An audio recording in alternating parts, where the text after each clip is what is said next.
Welcome back, everybody. Today I'm going to teach you how to use and rotate the ruler in OneNote. This is a handy feature for anyone who needs precise lines in their notes, whether you're sketching diagrams, creating structured layouts, or just adding some visual organization to your digital notebook.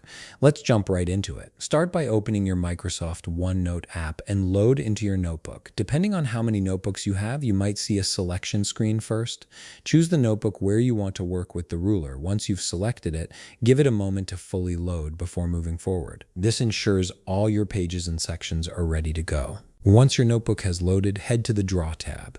You'll find this tab located on the top part of your screen, right alongside your other tools and menus like Home, Insert, and View. The Draw tab is where all your creative and annotation tools live, so click on it to open up the Drawing Tools panel. Now that the drawing tools have appeared, the process of using and rotating a ruler in OneNote is quite straightforward.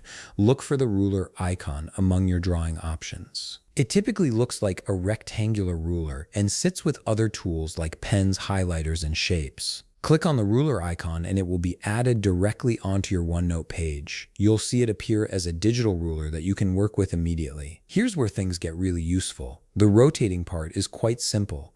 Hover your cursor over the ruler and use your mouse wheel to rotate it. Scroll up or down and watch the ruler spin around smoothly. This gives you complete control over the angle, so you can align it however you need for drawing precise lines at any direction.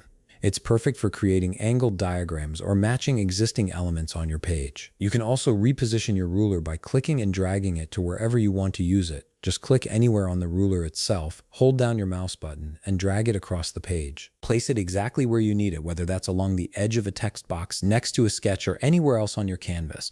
The ruler stays visible and active until you decide to remove it, so you can use it for multiple lines without having to add it over and over again. And that's all there is to it. You now know how to add, rotate, and position the ruler in OneNote, giving you complete control over your drawing and design work. If you found this video helpful, please leave a like, subscribe, and see you in the next video.